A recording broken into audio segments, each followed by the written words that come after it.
A common misconception about hip-hop music is the belief that there's a such thing as real hip-hop.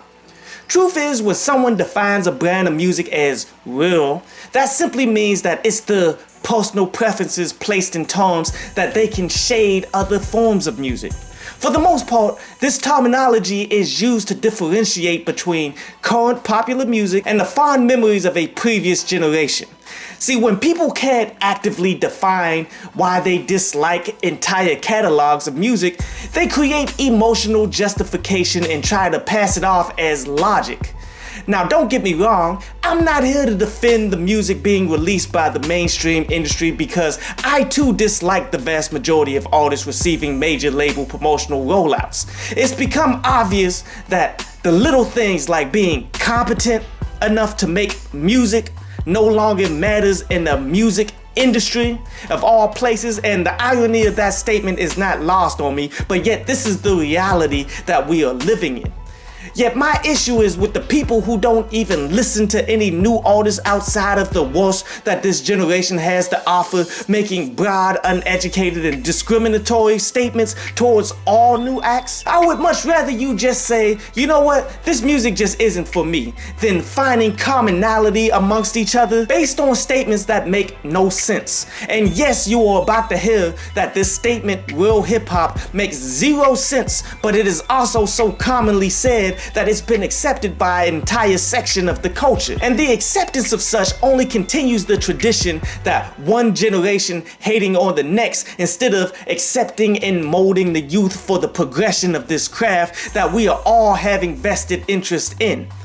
In the grand scheme, this weakens us as a whole and threatens that the cycle will continue until this genre of music, which dominates the industry as we see it, fades into irrelevancy. Having this mentality is hurting us far more than it is helping us, but arrogance and ignorance is a deadly combo. For those of you who already hit the thumbs down button, please define to me exactly what real hip hop is. Over the years, I've come across people who have taken a stab at such, and for each description, I can give you an example of a current act that fits. See, some people have told me, real hip hop is those who make statements with their music, basically making a generalization that the current generation has no artists who attempt such. As if albums like Kendrick Lamar's To Pimp a Butterfly didn't exist. Full disclosure, I'm still not a fan of that album. No matter how many accolades it achieved over the time period and such, but yet you can still never deny the substance that was within them. It was a fully experimental album that blended jazz, poetry, rap, and blues with tons of social commentary lyrically. And that style has been maturing over time as it became the precursor to Anderson .Paak's Oxnard's album, which became one of my top 5 albums of 2018. And as soon as you begin to say things like this, these individuals begin to cop pleas, try to tell you, well, Kendrick Lamar and Anderson .Paak are throwback artists to the 90s. But nah, bruh. They make music for this generation, so therefore you cannot claim them for a different generation.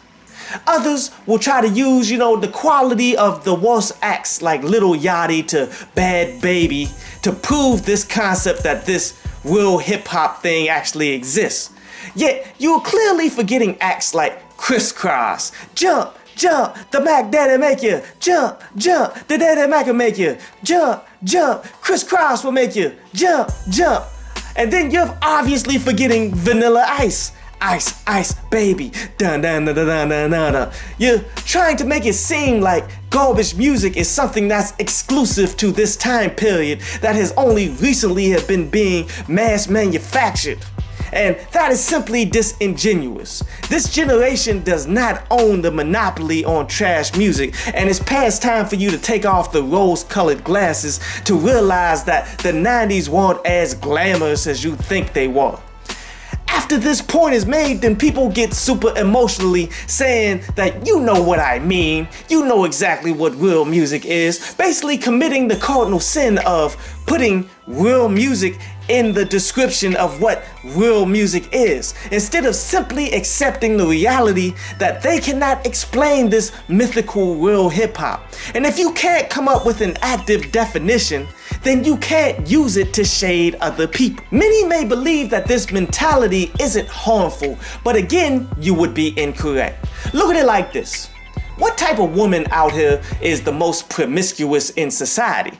It has been common knowledge for quite a while that it's the most oppressed women, like say the daughters of preachers. See, when you don't accept the youth and attack them, then they will rebel against everything that you stand for. And eventually, those preachers will get old and will need someone to help them and even get people to continue their legacy, but will be denied due to their judgmental ways. Do you understand the metaphor and how that applies?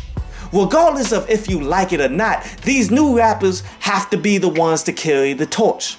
And the more you hate on them, the less our legacies will matter. This is why it's important to ditch these cliches like real hip hop and begin to mentor the youth. Take for example how Lazy Bone recently dissed the Migos and 21 Savage. And I'm on record stating that those songs are superior to anything that those acts could hope to respond with, which is why the clapback came in terms of social media flexing.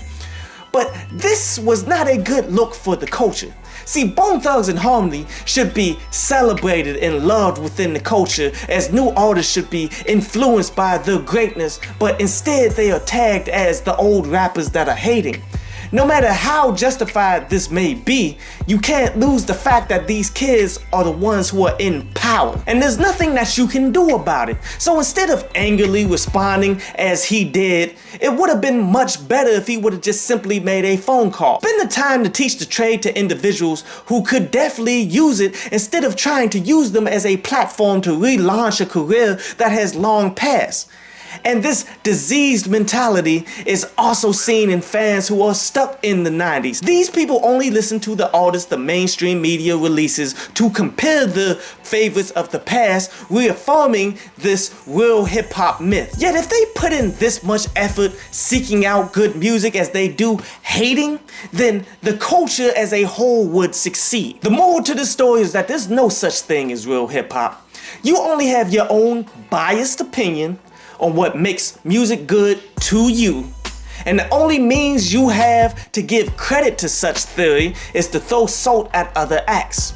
To make matters worse, you make no attempt to seek out quality acts. So not only are you hating to every definition of the word, but you are doing so with an illogically lost point of view. Sadly, it seems almost this entire generation subscribes to this train of thought. It is echoed with fans that are stuck in the 90s all the way up to musical acts of that generation. It's why many of these statements, like when Nas came out and said hip hop is dead, it garners such popularity, but the truth is this is simply history repeating itself. Much like how generations before, raised up on blues, rhythm and blues, and gospel, disliked the introduction of soul music, as depicted in the movie Ray, where Ray Charles combined those genres and had people walk out of his shows to protest them. Also like how disco culture in its prime shunned the introduction of hip-hop music, as seen in the Netflix series The Get Down. This lack of unity is what allows full genres of music to be gentrified. There was once a time where country music was the popular music for black people, but not anymore. Due to the lack of support of next generations, country music is no longer known for being black music, even after its rich history of black acts that propelled it. This same process is happening with rhythm and blues, and hip hop is next. When your people stop supporting and protecting your music, then the vultures of the mainstream isn't that far away to claim it for themselves.